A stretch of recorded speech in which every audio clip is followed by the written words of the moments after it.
will end the relationship before your partner leaves? Yes. All right. Thank you.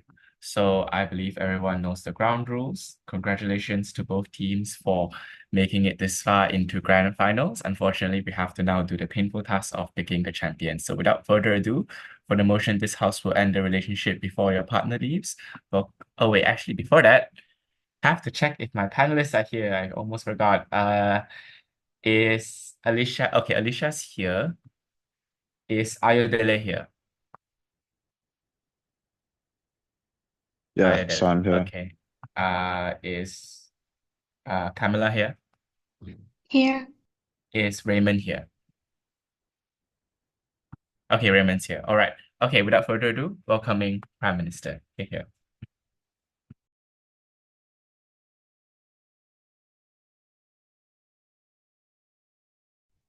Hello. Hi. Can I check if I'm audible? Yep, you are. Okay, thank you. Right. So give me a moment to set up my timer first. Sorry.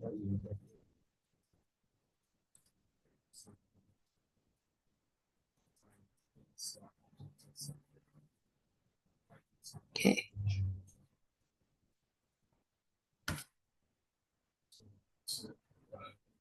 So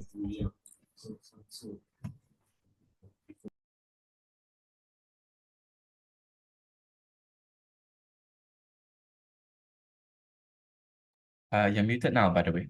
sorry. I'll be starting my speech in three, two, one. We would like to oppose this motion mainly because this is hitting a bit too close to home. We don't like that. Government still would leave this relationship though. Proud to propose.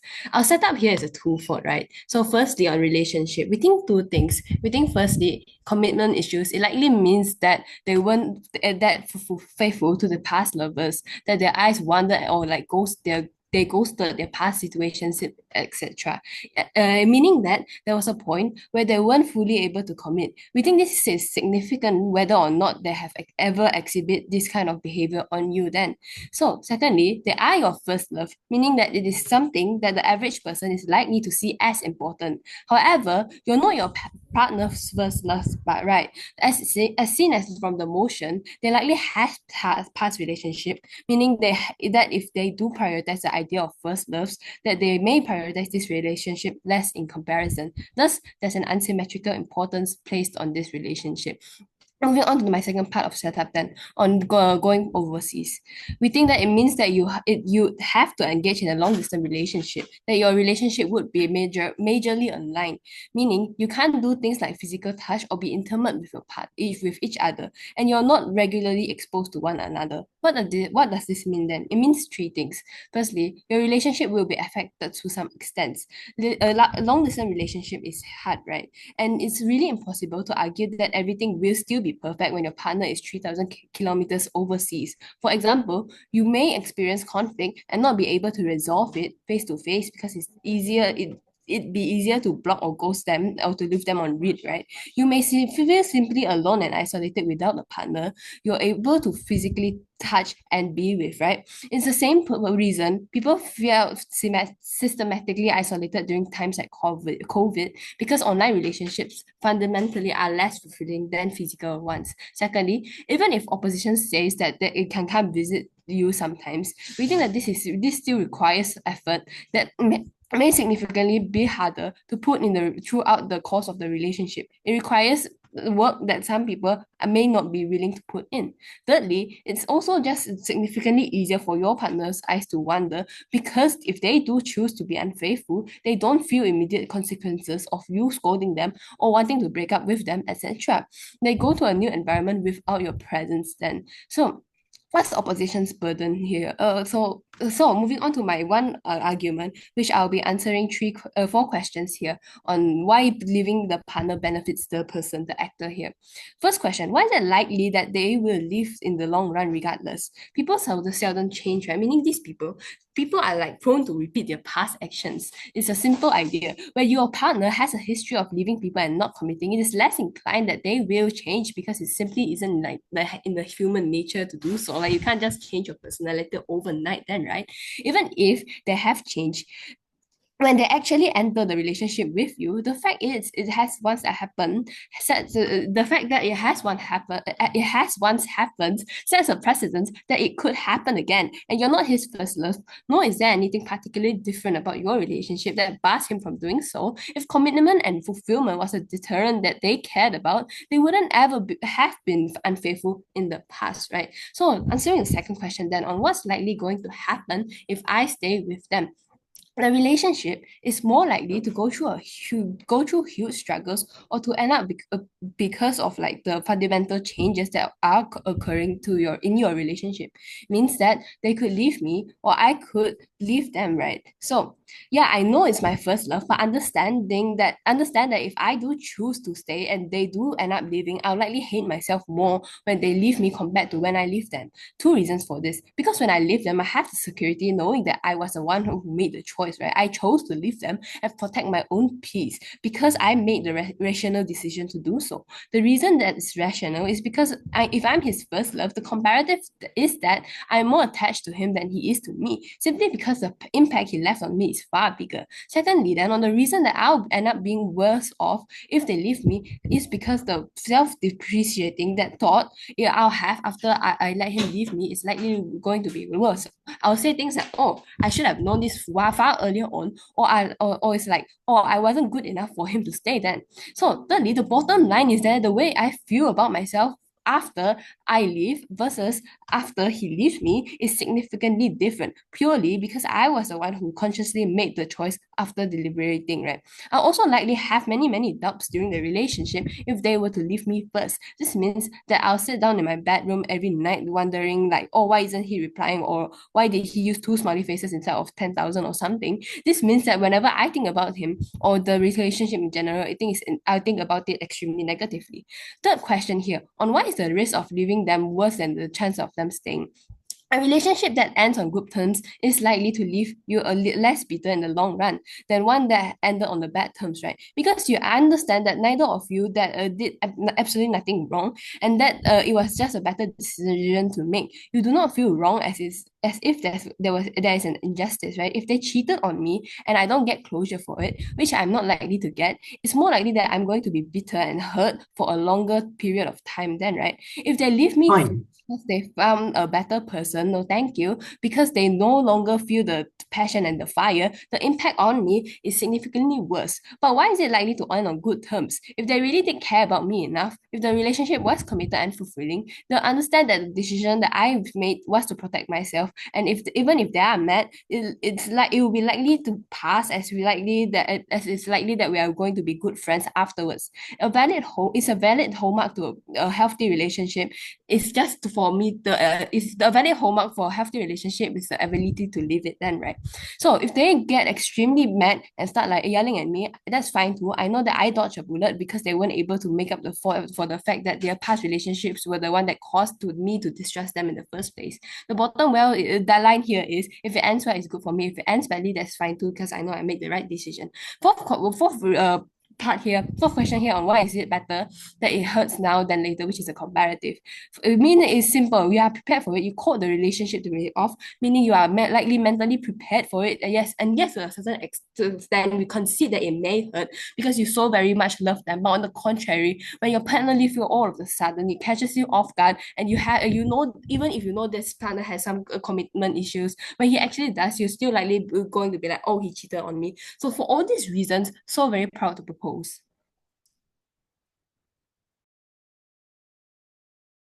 Thank you. Welcoming Leader of Opposition. Oh, could you just give me a few minutes to organize my notes? Yep, go ahead.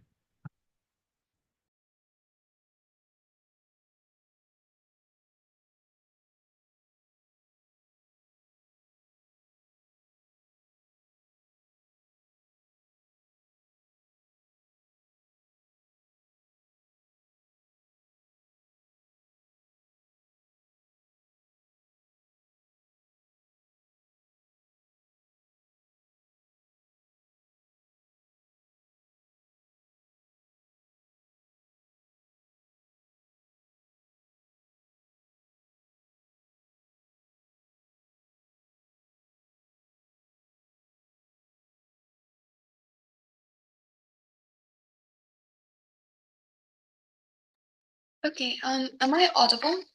Yep, you are. Okay. Let me just set up my timer. Okay. I'll start my speech in 3, 2, 1. Imagine yourself as a person who has been in a very committed, fulfilling relationship with the one you love. Are you going to torment yourself with ifs and buts that don't even exist currently? Are you going to torment yourself with the history of others or with what could have been, especially when you already have your ideal relationship now? We as opposition do not think that this is the best case for the person who is like in charge of the motion, and we just disagree on it as a whole. So first of all, some rebuttals. Government always seems to live in the future and just debate things that don't as of yet exist. For example, they say like online relationships may be hard. She may cheat. But opposition is going to tell you what we know now and base our arguments on what is already happening, which is far more convincing than them. Government needs to engage with the comparative that they are able to handle long distance relationships and not automatically debate the worst case where they might cheat only. So onto our setup. First of all, we're going to clarify what the terms of the relationship look like. Why is it entirely feasible that they can stay together in a committed relationship? First of all, is that sometimes your heart grows fonder with more distance.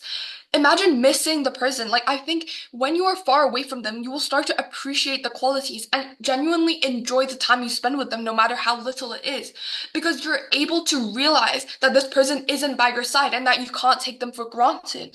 And I think that this is especially important, especially, in the case for first loves, because by now they most likely have already known each other and been through so much together that I feel like now this would even create even more fire in their relationship. Second of all, is that the nature of relationships are reciprocation. That is to say, that any individual commits to a fulfilling relationship because they want to feel some form of reciprocation and they want to be special to a singular individual and be given individualized attention that they cannot receive from anyone else. They want to be special and they want to be the only person that this person loves. That's why romantic relationships exist. Otherwise, people would just solely opt for platonic relationships. Therefore, because this individual has already opted for a committed relationship, they've reciprocated some sort of fulfillment and commitment to each other, which means that it's equally likely that they're both going to stay committed to this relationship.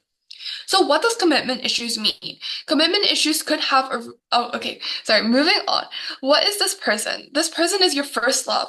This person has amplified importance in your life and it sets a precedence for how you handle relationships or view relationships in the future. This is the person that grows up with you, your childhood friend, the person who stayed by your side with exams, the person who helped you maybe your parents were getting a divorce. They're very important to you, and because of these experiences there's every reason to accept that you are as important to this person as they are to you. Second of all, Op has the burden to find an alternative person for them to connect with and must somehow have the same degree of importance that this first love does. We tell you now that this is near impossible, and when you have your first love, it is instinctual to treat them properly and to actually see for yourself the truth behind their behavior before taking action. Our burden is not to prove that the relationship will work out, but to prove that at least you're not the person who pulled the trigger prematurely and create an irreconcilable emotional turmoil that will haunt you for the rest of your days. Onto my first argument is closure for the relationship.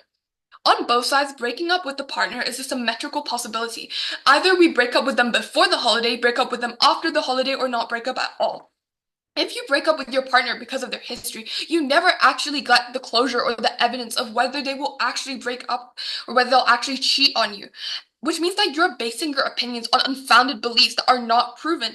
Having a history of doing something doesn't necessarily mean that they're going to do the same thing now, because of later, of the nature of relationships and how subjective they could be. Even if we take you in our worst case, and that maybe she had severe commitment issues or was a cheater, we think that the true nature of a relationship is reciprocative, where you'd want to give back in the form of fulfillment that you have received and reciprocate it. This just means that her past partners have simply not met her true needs as a person, or maybe she's struggling with something else like trauma. But because she was your first love, we think that there is simply more importance on both sides and that you would know her better just like she knows you better.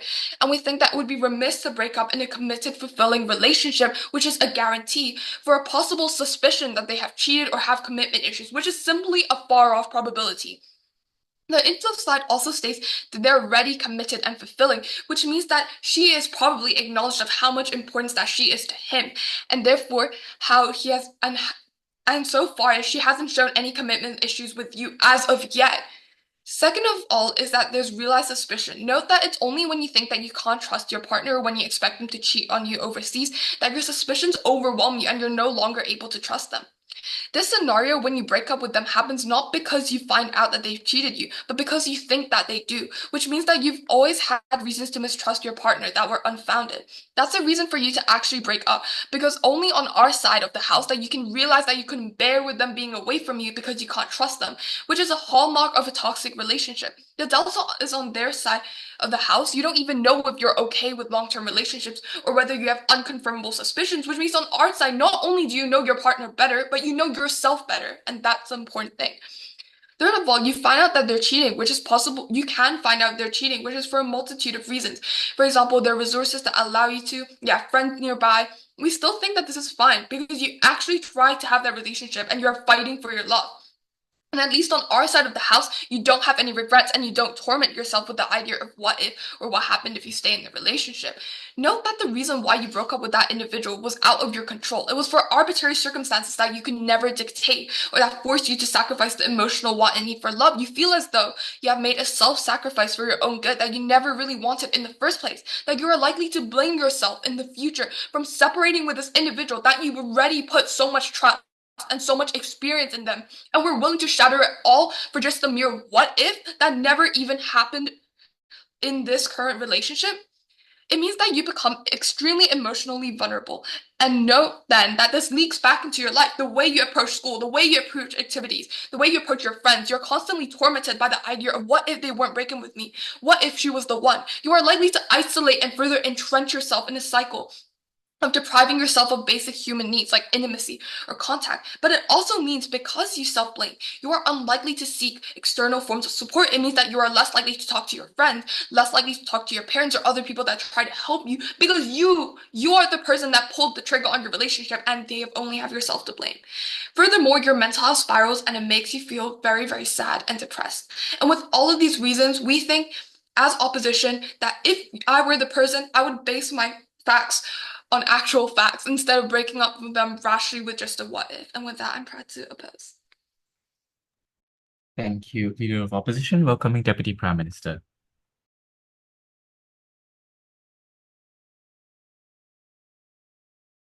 Hello, can I be heard? Yep, you can. Okay, thanks. POIs verbally, please don't put them in the chat. I won't read the chat. If I had 10 cents for every finals round where I debated about relationships, I'd have 20 cents, which isn't a lot, but it's weird that it happened twice. Given that I won the first finals round, I'm hopeful for my odds for this one. Proud to propose. 3 components in my speech then, some broad observations of the opposition case thus far, giving you 4 key responses to the pushes that they have made in their first speech, and giving you an extension about the benefits that come to the partner by the ending of this relationship. Firstly, some broad observations, right? Because LO brings you this really interesting take about how they're your childhood friend. They're like everything you've ever known for your entire life, etc., etc. Like this person means more to you than anything else that you've ever experienced in your life. Hey, let's stay in the debate. Nowhere in the motion does it say that you grew up peeing your pants together in kindergarten. This is probably a relationship that has lasted for a few years. They didn't fundamentally change your brain chemistry, and you probably still can exist as a person without this partner in your life. And if you can't, that is a hallmark of a toxic relationship. But then secondly, talk about we're us tormenting ourselves with ifs and buts, with like ifs and buts. You're tormenting yourself with those ifs and buts when you're in the relationship anyway. We think this is a symmetrical issue because you're still going to wonder, oh, is he going to cheat on me? Is he going to be unfaithful and look at other girls while he's overseas in his new college life and not really paying attention to me? I think that that's going to still be something that exists on your side of the house. But the difference then is that we cut off the ability for these things to happen in the first place. And I'll be talking about this because they talk about how we're making decisions based on hypotheticals, and I think that like this is something that can be contended on. So then on to responses, right? Because firstly they talk about how distance makes the heart grow fonder and how you're more likely to grow closer together when you go overseas into a long distance relationship. Like yes, if this is a perfect relationship, sure.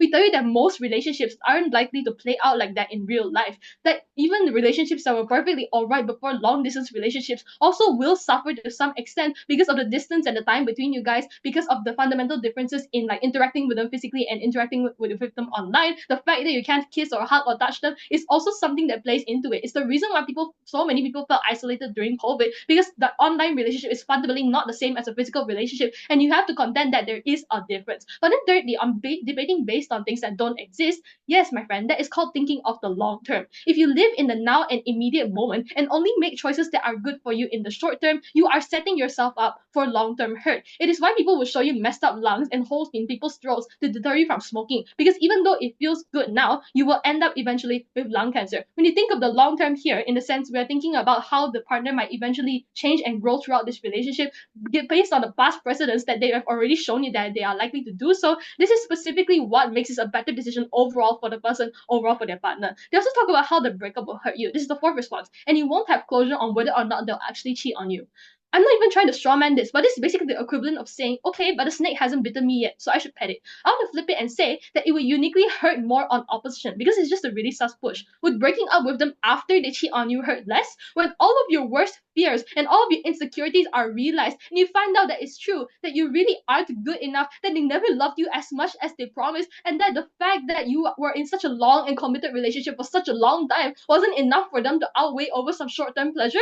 Because this is the reality that the person faces under your side of the house if they do, and if you, this is the reality that this person faces under your side of the house if their partner does end up cheating. The fact that all of that pain is given a ground, a reality to be able to channel through, that makes the pain so much more real and immediate for them than the hypothetical what ifs that they are tormenting themselves with under your side of the house to the point where they reach that relationship anyway. Under our side of the house, we cut off any possibility for this to happen. The moment that we stop, this relationship, we are able to grow as an individual person, are able to grow and heal from this experience, and maybe one day they could have cheated on us. Maybe you guys could have been fine. We think that we don't want to take that kind of gamble because the way that you will feel when this person cheats on you will hurt 1,000 times more than the breakup when you break up early on and you don't realize the hypothetical of whether or not they will actually cheat on you. But before arguments, I'll take a vote.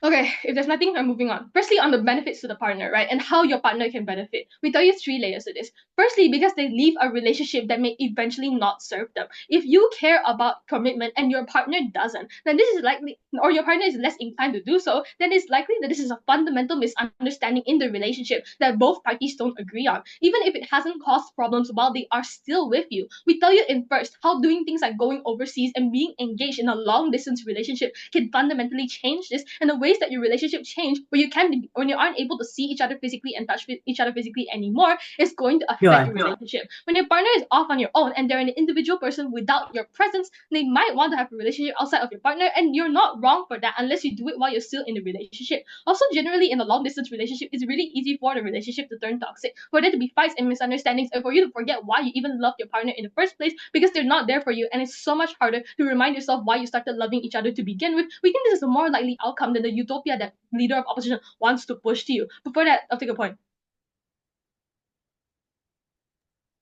Yeah, so on your side of the house, the problem is that every single circumstance leads to you tormenting yourself. On our side of the house, it's a probability of whether or not they actually cheat on you and whether or not you feel these harms. The difference on our side of the house is that when you do break up with them, which is what we're going to do in this relationship, that it is a harm that lasts for a short time and is still less harmful because you guys ended on good terms. Neither of you were at fault, and eventually you will learn, hey, this was like, okay, this is an experience that happened in my life. It's not likely that you're going to dwell on it for the rest of your life, because even if you're like going through a breakup now, your pain isn't going to last forever. You're not going to go through like every single day of your life shouldering this burden like opposition wants to posit to you. And maybe it's different because you're like currently experiencing it, but it's like, eventually in the long term it gets better, and that is the point under our side of the house. On your side of the house, the hypothetical that it could happen is damaging enough because you spend your time torturing yourself with the its and buts regardless, and when it actually happens and the pain is realized, that is when you experience the most hurt and the largest amount of hurt under our side of the house. We don't want that to happen. So why does this matter so much? We prove specifically that the ending of this relationship would then be beneficial to both parties, and the comparative here is that when you're staying in this relationship that goes through huge tumultuous changes with additional factors in the past that could leach into the present and cause the ending of that relationship to begin with, that is what is specifically so harmful to you. When it's most specifically so harmful to the partner, because in the end of the day, if you do end up deciding to cheat, if you do end up deciding to leave, you hurt someone who you care about, or maybe someone who you once cared about but who you eventually grew apart with over time. We think that this kind of relationship that is ending and is more likely to be tumultuous and toxic is far more harmful both to yourself and to the partner that you are in this relationship with than if you guys just decided to end it off on a good term from the get-go. We think that is the point that wins proposition in this debate. So proud to propose. Thank you, Deputy Prime Minister. Welcoming Deputy Leader of Opposition. Hi, just give me a moment to do my notes. No problem.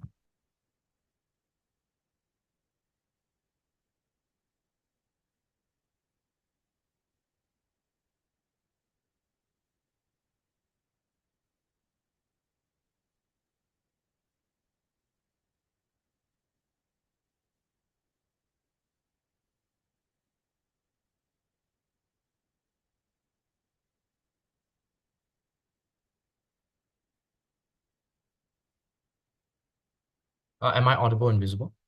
Yeah. Okay. This isn't going to be my opening line, but I just thought it would be fun to mention that if I had 10 cents for every time I debated this motion with Yang Ming as cat, I would have 20 cents, which is also even weirder. Sorry. I just felt like that was a fun thing to point out. My notes are so messy. Okay.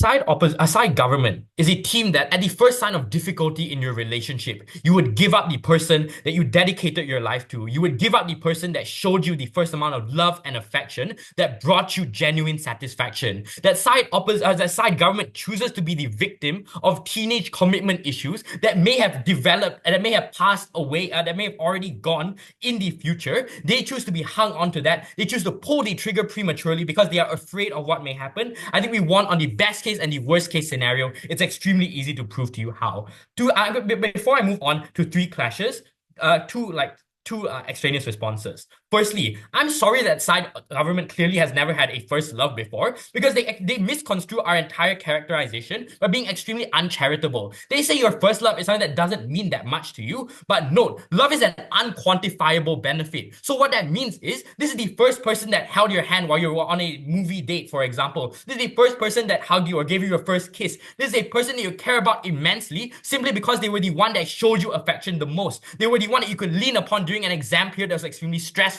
They were the ones that prevented you from doing things like self-harm because they cared about you. These were the people that mattered the most in your life. Two reasons then that cheating was unlikely, even if this person moved to another place. A, that it's something that's immoral. So we're willing to say that I think this person likely has a moral compass, even if they do have a history of commitment issues, insofar as your current relationship is already fulfilling and committed. Not everyone is a monster. Sure, in your teenage years, you may have been a player, but it doesn't extend to your years beyond your time because you may have matured. The reputation side government bases all of their arguments on is one of the past and is one of assumption. That was the most harmful thing that you could do because of the fact that when they left, you knew that they were already in a committed relationship with you. It meant that your what ifs are always going to be tormenting in your head. The grass is always greener on the other side, even if you are a quote unquote rational actor like they want to say. It means no matter what, you'll be sitting in your bedroom at 3 a.m. at night, scrolling through your old texts, crying because you never knew what could have happened if you had gone with your first love. You've abandoned it for nothing. But secondly,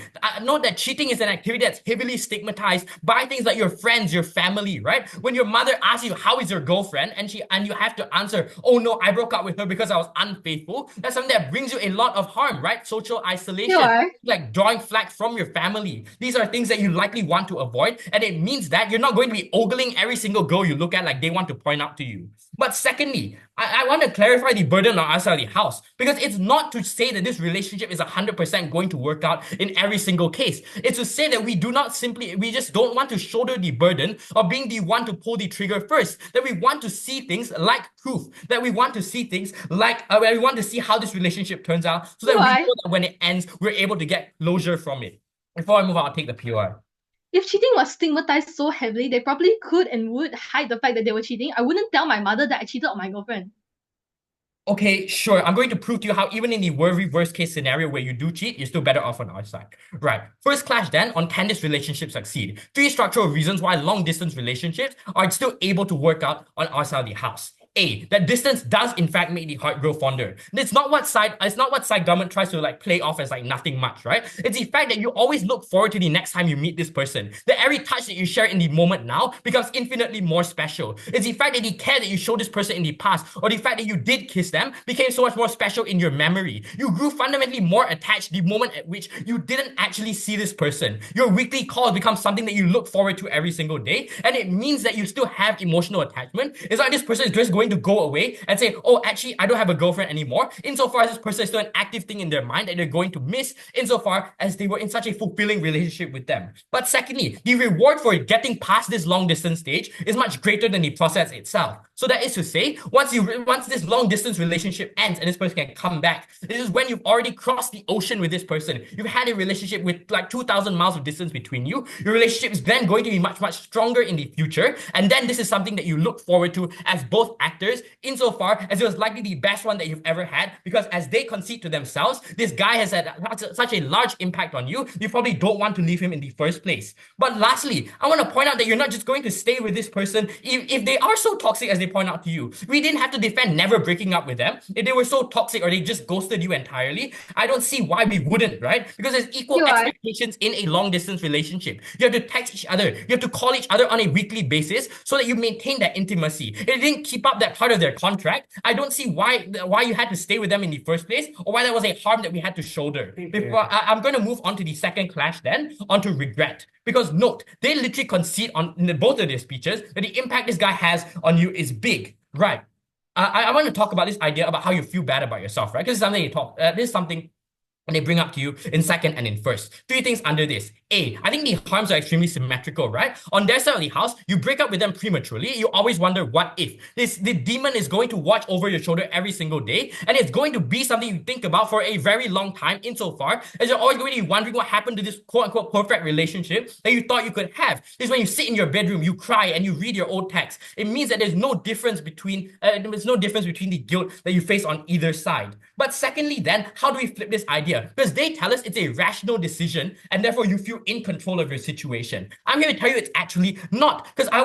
No, they tell you it's rational, but since love is unquantifiable, you make a rational choice that is always going to hurt you. So what this means is, on the very worst case scenario, even though you make a rational decision and you find out that they cheat, this is something that, and you find out they cheat late, this is something that you carry with you your whole life, insofar as you feel like you could have had something much better. If they want to talk about hurting your partner, this is when on their side this partner spirals even further because they didn't know what they did. But lastly, then how you tarnish future relationships, and this is exactly why this harm is going to last forever. 3 structural reasons. A, that you lack closure. So what this means is your first love is meaningful to you. Whatever relationship you have in the future has less value because you're going to see your partner's characteristics in every other man that you date. You're always going to be looking for and chasing for filling that hole in your heart that you couldn't do. But secondly, that then gives you an impetus to break up with every single other person that you meet and have less deep relationships. Because you have a precedence then, the external forces dictate your own emotions. That in fact, since love blossoms in the most unlikely conditions, your relationships are never going to last or go to the depth at which your original one did. And it means that you're less likely to have sustainable relationships. You're going to break up with more men. You're going to spiral. You're going to be in a much worse place mentally.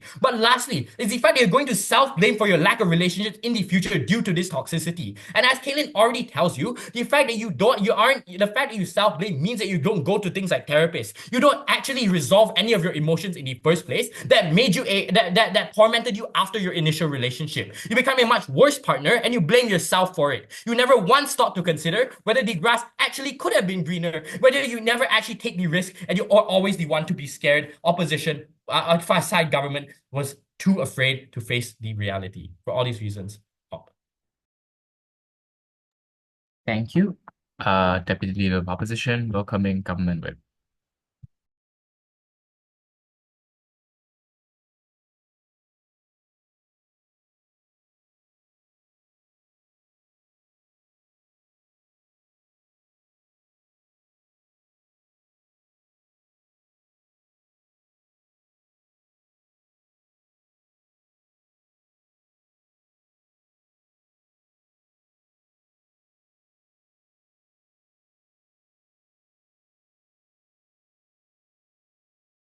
Hi, just to check, am I audible?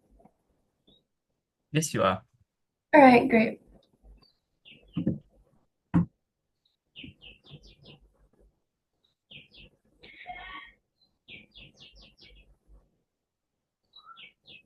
Ethan Lee, you take IGSCE English, right? Your English is better than mine, and yet you still fail to understand the info slide. Understand that the only reason I'm judging this person is because of the fact that they have done this in the past. It's because of the fact that they have cheated on other people in the past. That is precisely why I have the reason to distrust them. That is precisely why it's valid for me to believe that if I am in a long-distance relationship with this person and I cannot be with them physically, that they have the incentive to look at other people, to go to the beach and see a sexy lady in a bikini and say, oh wow, you know what? This person is better than my current partner. I should go for this person instead. That is the clear reason why we have the reason to look at this person and go, you know what? I might not be able to trust him, right? So proud to propose. Two things in my speech. And number one is a few calls I'm going to make towards opposition, right? Number one is when we talk about the fact on tormentation, right? And the fact that you're going to torment yourself with a lot of what ifs and what if I did not break up with him, right? We tell you this so clearly from the first speaker. We tell you that you're going to have even more what ifs. You're going to have even more even ifs if you do so choose to stay in that long distance relationship because of the actions that they have done in the past, because of the fact that they have shown to be disloyal, because of the fact that they have shown themselves that they cannot commit to a relationship. That is when you have the right to judge that person based on their past relationships. If someone told me that they were an assaulter, I have the reason to believe that they are still an assaulter. I have the reason to believe that the risk of me getting assaulted by that person still exists. And that is precisely why it's valid for me to look at a person and go, you know what, I might not be able to trust them. Then,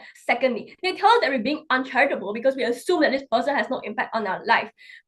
The reason that we tell you so very clearly already, this person is our first relationship while I am not their first relationship. That means that the impact that they have on me versus the impact that I have on them is significantly different, right? This means that I am probably a copy and paste of his ex-boyfriend. I am probably some like the characteristics I have probably tie in to his ex-boyfriend, which is why they look for me, right? Understand then all your claims on like how this is your first time and you don't want to break up with him, because if you do break up with him, you're going to want to find other people. You're going to find other people exists more on your side of the house, because on your side of the house, that person and the impact that you have on that person is not as significant, which is why when you're in a long distance relationship, that person is less likely to care about you, that person is like less likely to think about you. But yeah, sure, I'll take your point.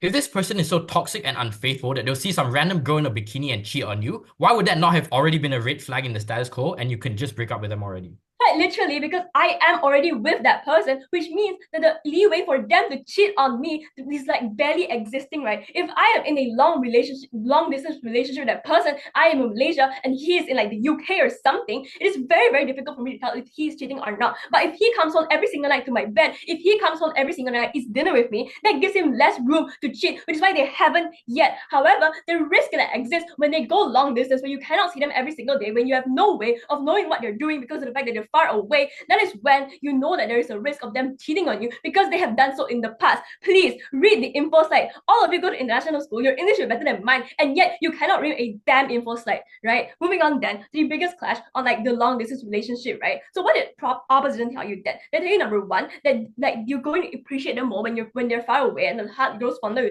with distance. And number two is that the nature of relationships is reciprocation and whatever. And like number three on like how this person is your long-term friend. Bro, legit, when was this mentioned? When was it mentioned that you pissed with them together in kindergarten? When was it mentioned that they grow up with you? You grew up quite literally from when like you were in a baby and you came out from your mother's vagina, right? No, those things were never mentioned in info. I don't know why you're debating on that premise, right? You have to debate on the premise that number one, this person has already committed these things in the past and that they have already been unfaithful to previous lovers. Those are things that you have to take into consideration. You cannot tell us that we're being like weird and whatever and that we're overthinking, because it is true. We have a valid reason to overthink purely because because that person has done so already in the past, and that is precisely why I have the reason to want to think about it in the first place, right? Then they tell you, oh, you need to look forward to the next time that you see that person, because that person is your first love, and therefore the attachment that you feel towards them is going to be so much more, right? Yeah, it is precisely that the attachment I have to them is bigger than the attachment that they have to me, is so different that I'm not likely going to be impacted more by the long distance relationship. I'm likely going to be impacted more when they do so cheat on me, right? And even if we take you at your very best and assume that this person like won't cheat on me, and that like in the future I will find out that he doesn't cheat on me, right? We tell you already from our very first speaker that the risk of them cheating on me still like doesn't outweigh the benefits that I get if I do leave them myself. Note here that I choose to dismiss all of this, like all of my first and second speakers analysis on why this person, like how I'm likely going to like start self-depreciating. I'm likely going to start hating myself more if that person cheats on me. Understand then that you don't actually debate the debate. You debate the debate where like where like your partner is someone who is so like good, someone who never had any previous problems before, right? When we tell you already that it's because they had previous problems that you have the reason to want to distrust them anyways. But before I hit 6, do you have any POIs? So what happens in the scenario where they don't actually cheat on you? We tell you already, right? We're going to leave them before they cheat on me, because I don't want to feel heartbroken that they cheated on me, right? We tell you this so very clearly from first, that the harms of them leaving me far outweighs the benefit that I get if I choose to give myself solace when I choose to leave that person myself, right? We tell you 2 key things in response to this previously, right? We tell you number 1, that when the relationship ends on good terms, that is a good thing, because if that person were important to me and I were important to them, then that person will understand why I had to leave them in the first place. That person will understand that a friendship is probably better, right? We tell you already that like the matching for a good relationship is the ability to leave it. So that means even if that person chooses to get pissed off at me and say that, oh, actually I would never cheat on you, when you have evidence that they have cheated before, that they could go back to those behaviors, then that is when you have the leeway to be able to distrust them, right? But then on personal fulfillment, we tell you that you're likely going to feel much better on our side of the house because you choose to leave that person by yourself, because you choose to prioritize yourself over that person, right? You leave them before they can leave you. The impact of harm is going to be less because you know that you ended the relationship on good terms. You knew that both did not do anything wrong and that this was only for like both of you to improve, right? So what did we prove to you then in the debate? We proved to you 2 things. Number 1, that the scale of impact they had on me is bigger than the impact I had on them, which is why I should leave them in the first place, that I have to leave them for my own personal benefit, solely for the fact that I'm able to benefit when I leave them, because I had the solace of knowing that I made the rational choice, because I analyzed them based on their past decisions, and that I actually prioritize myself, right? So this means that all the benefits you get on your side of the house of that person being important to you can still exist on our side of the house, because you end the relationship well, you can still be friends, and either on our side of the house, that is the side that you're able to help yourself, that you're able to not be as heartbroken. So proud to propose. Just a quick note before we move on to the next speaker. I would really encourage all of you to reflect on your words and try not to make any personal attacks. This is a recorded round. I don't think you want to be remembered as the person who said mean things about other people's, I don't know, educational backgrounds or ability to comprehend things. So try to be polite and observe decorum, please. This goes to everyone. Right, without further ado, welcoming opposition with.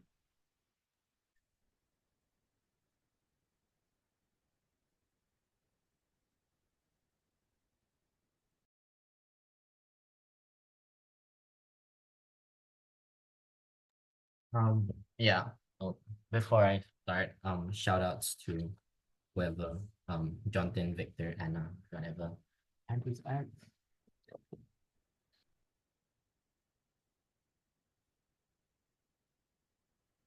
I will always wonder what could have happened if that one girl chose to commit. Maybe we could live in a cottage in the countryside like we always talked about, build a room full of Harry Potter Legos, eat garlic bread every afternoon while watching Suits. This speech is a requiem to each and every single one of those feelings that Gulf perpetuates. So proud to oppose. I want to note at the top of the speech, the only win condition for opt to win is for your partner to cheat on you. But there are 3 reasons why this is a not winning case, right? Number 1 is that we prove that this is unlikely already by firstly explaining why fulfillment is a symmetrical concept, which means that it's reciprocative, right? So the amount of fulfillment that you get from someone else is likely to be the amount of fulfillment that they get in that relationship, which likely means that that relationship is important to them as well because they get that same form of fulfillment. Number 2, we explain to you that there's a moral code where you just don't cheat on other people because that's something that's pretty bad, right? We didn't say that commitment issues means that you cheat on your partner, by the way. We framed from very first minute of Caitlin's speech that, hey, this might just mean that they can't commit to a relationship. Maybe they're just not really good in relationships, but now they're in a committed and fulfilling relationship, which means they learn how to commit already. The problem with their case is if they were so prone to cheating, then why haven't they cheated in status quo? Guang Yi tells us that, oh yeah, you're with them every night and they go to your bed every night. But the problem is that you're not with them 24/7, right? There's still spaces for them to cheat. There's also a propensity for them to cheat in status quo. If it was true that you couldn't trust them in status quo, then you might as well have cheated on them anyways, which is where our analysis from Caitlin's speech comes in as well, by the way, because we explained to you the only way in which you understand that you have suspicions of this person, that you can't trust them, is when they're in a long-term relationship, when they're far away from you, when you're able to reassess your feelings. But number 2, as much as probable of the likelihood that it is that they're going to cheat on you, it's also equally as likely that they stay committed to you where you can call every night despite the time zone difference, right? So if you weigh up on probability, they only win maybe, I don't know, at best 70% of the time. So the other scenario that they haven't actually dealt with, where you get so much more benefits, which is why you should actually think about how the scale of benefits that you are able to attain is something that's so important. But lastly, we're willing to trade this off already, right? Because in the very worst case, we explained to you that all of this harm on their side of the house is equivalent, because that guilt of you having your first love, leaving your first love behind, that's a guarantee on their side of the house. At the very least, it's equal to their worry, because every single day you're going to wonder, hey, what happened if I was with them right now? Hey, what if I was still in a relationship? Could we be happy? The conclusion to this introduction is that they have a propensity to cheat. Fine, but they also might not cheat for X amount of reasons, which means that they can't just win on the scenario in which they don't actually cheat. They have to engage with the scenario where they don't cheat for those reasons. I think strategically they just lost this debate. The first question I want to answer then is on personal emotional turmoil and the damage to future relationships that they have completely ignored, by the way. Firstly, as an individual, right? Note, if you're so worried reading their text when they're far away from you, then you probably just break up with them lah. You care about them because they make you feel unlike anyone else before. They make you feel loved. That's why they're your first love, right? That's why it matters so much to you. So if you don't get that reciprocated love, if you don't feel as much as that other person made you feel before, then it's just likely that you can just break up with them, right? If they're not giving you the attention that you need in a long-term relationship, if they're not giving you what you need in a relationship, then understandably you're gonna break up with them anyways. On our side of the house, the delta is what they don't respond to, because they just go, hey, what if they cheat on you, right? Which is no guarantee. Probability, yeah. What happens then when you don't give them a chance? Because note, on their side of the house uniquely, the harm is that you wonder what could have been. Someone that made you so happy. Now, you're going to listen to their voice notes every night when they call you darling, when they call you someone that they would never break up with. You now have so much more guilt for breaking off something that could have been so happy, that could have been the perfect relationship. Because probably you care about this person so much that you're willing to commit to some extent, right? To the point where this is actually a debate because you have to think about whether or not they matter that much to you, right? So what Michelle said is correct. You've probably been together for years. That's why your whole life is centered around them. You've had your first kiss with them. You've had your first date with them. This person is so uniquely, intrinsically important to who you are as a person, which is specifically why you could never break up with them. Because you always wonder, what if I could have been happier? What if this person could have made me happy? What if I could marry this person in the future? That's something that you can never get on their side of the house. Let's talk about future relationships. Before that, I'll take a point. You know that I'll still have what is during a long distance relationship every single night, right?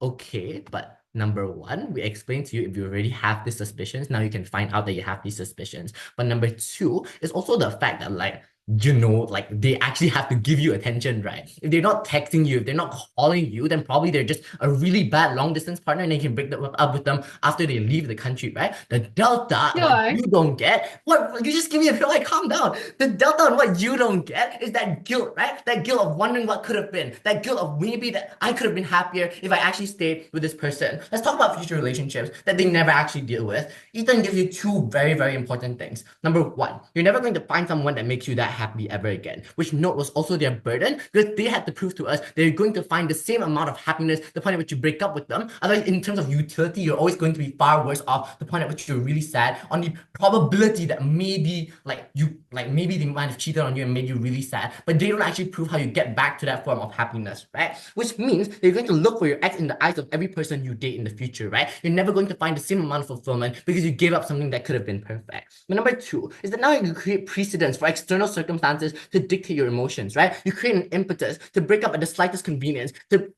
tell yourself that, hey, other circumstance dictate what I feel as a human being. We think that's something that should never be allowed because you as a person know what you want. You as a person know what makes you happy. No one else can dictate that for you. I want to talk about touch in a relationship, and there's three very easy responses. Number one, not every single relationship needs touch. I think in COVID, let's use their own example, right? You have so many e-kittens and Discord mods. It's far more likely that people are able to get some form of human attachment from spending quality time with one another. But number two is on the idea of preparing to see them again, right? Because in the future, when you feel and touch them again, that's when you get that much more happiness, right? Because you haven't touched them in so long. You haven't kissed them, you haven't hugged them, you haven't cuddled with them, which is specifically when you get that much more happiness on our side of the house. Let's talk about a scenario where they cheat on you, right? Number one, more likely you get closure on our side of the house because you didn't pull the trigger prematurely, right? You know it's not your fault that something ended your happiness. But number two, if you don't find out and you're happy, then what's the problem, right? If they cheat on you, but they give you as much attention, that's probably still fine, right? Because you're getting that amount of attention with your first love. But lastly, at least you find out what could have been, right? There's no foregone possibility. The flip on hurting your partner is a bit stupid lah, because listen to their own speech. You choose to break up with them for arbitrary external reasons outside of their control, for something that they were in the past that they are no longer in the present. You break up with someone you break up with them for being someone that they're not even, right? So even if they're even if they've changed, even if they're a new person, they're still blamed for it. But what happens when you succeed is the unique benefit you get on outside of the house, which is a whole new dimension that Gov conveniently ignores, right? So for all those reasons, good luck, babe, but make us champion. Thank you to Op. Welcoming Op reply. Here.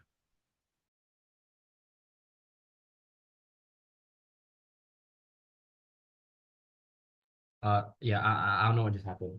That was an emotional outburst I've never seen before. We can credit his. No, no.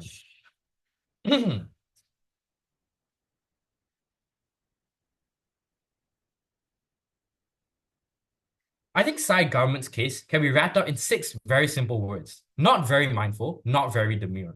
The reason for this is extremely simple. It's because on their side of the house, they always assume the worst case scenario. Their only win condition is to assume that this person cheats. They refuse to engage even with our structural analysis that often cheating is something that's not very likely. That we already pointed out to you in third speaker and in appeal I, that their very own characterization, this person is something that ogles other women on a daily basis, is also likely to cheat on you in the status quo, which is an equally valid reason to break up with you.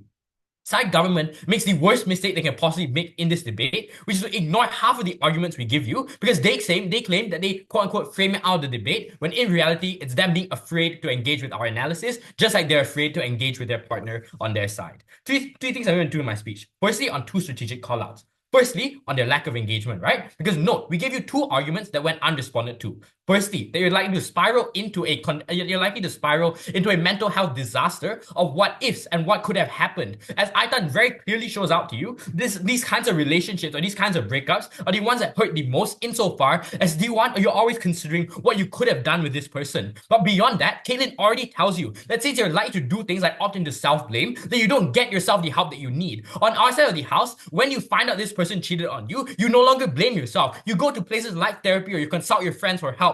And it means you're able to move on. On their side, it's all your fault. Since you never knew whether they cheated or not, it was always a blank slate that you had no control over. But secondly, I want to point out their own contradiction, right? For them to win, for their own mechanism to prosper, they rely on this idea that your partner only becomes a cheating liar and manipulator after he moves. They never proved to us why this was exclusive to the other, why the benefit of breaking up was exclusive on their side. Because if the harms are so bad as they say, that they're so toxic that they don't text you at all, I think we already sufficiently proved to you we can get the same thing on our side. If they're bad, you break up. I'm sorry that side government has never been able to opt out of a toxic relationship for whatever reason, but I think they should try doing that. But secondly, then, I want to talk about the worst case scenario here. 2 things.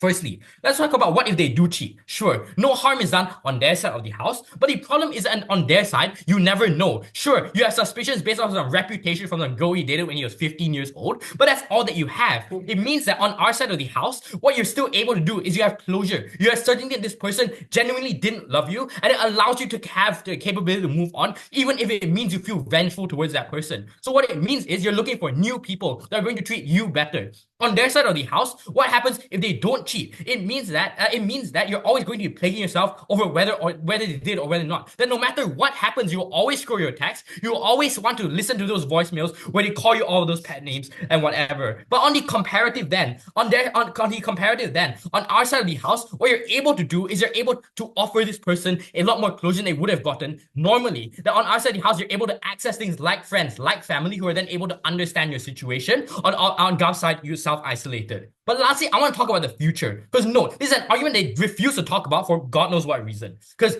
what we told you essentially from second and from third is that you tarnish all of your possible future relationships insofar as a hole in your heart simply cannot be filled. Because this love because his love in your life was someone you cared about so deeply, it meant that this was something you could never move on from. You always gave yourself the impetus to break up with future relationships because you blamed external circumstances, because you blamed yourself and everything around you for you breaking up with this person, for sending them away to wherever so you couldn't spy on them 24/7 or whatever their positive counterfactual is. We actually don't know what it is.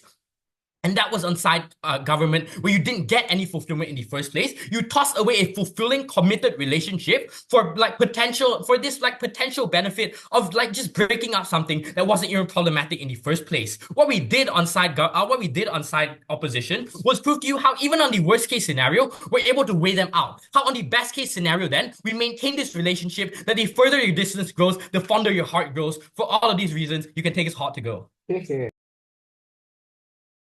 Thank you. To wrap up this debate, government reply.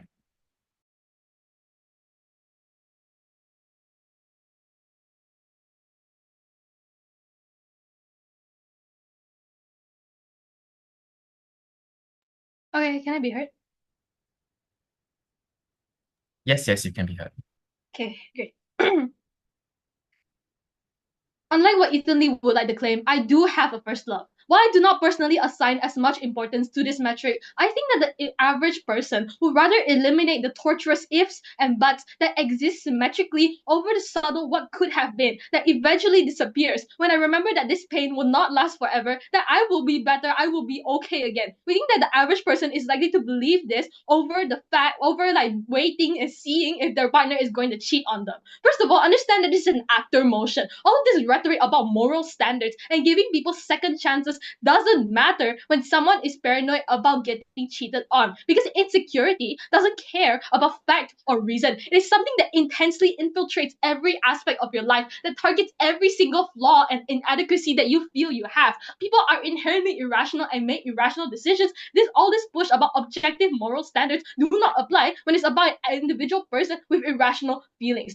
Opposition tells us that if they want to cheat so bad or they're not good for you, why haven't you broken up with them already? Firstly, the delta is in the distance. When you're 3,000 kilometers apart from your partner, your paranoia is likely to be hugely amplified, right? When you break up with them, then all of the just secondly, if you break up with them, then all of the giant horrible harms where you spiral mentally and you'll never be able to find someone who makes you that happy ever again still applies under opposition, because whether or not they turn out toxic, surprise, they're still your first love on both sides of the house. You can't just say break up with them as a catch-all for being hurtful to you, because that would make all the pain experienced on your side symmetrical at best. Why is it uniquely worse on your side of the house then? Because this first love, this one that you have assigned everything, you have dedicated your entire life to, you have peed your pants in kindergarten together, this person took their time and went out of their way to hurt you, to cheat on you and violate the sanctity of your relationship. That is something that's going to be so much more infinitely hurtful than leaving them based on a what if. But then onto this, right? Because the opposition only wants to argue in their best case. The way that they do this is by strawmanning our argument and saying that we've decided our partner is a demon who will eventually cheat on us and leave us. That is a given. That's not very mindful, not very demure, and not very considerate. Courtney will be ashamed of you. Firstly, they tell us that how you still will call every week and be like, no, you hang up first. I don't know why this relationship is going to stay rosy or that this person is going to be faithful forever when you've given you analysis on how LDRs change people. More on this later. Secondly, they talk about how this decision is going to hurt you forever.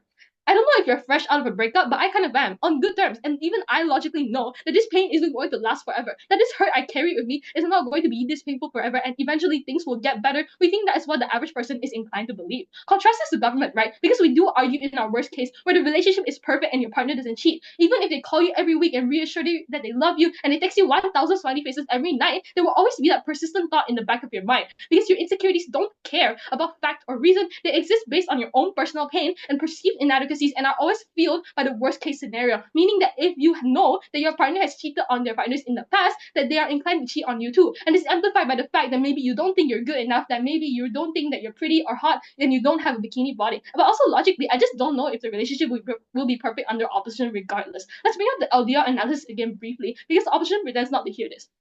You will face conflict because all relationships experience conflict and disagreement.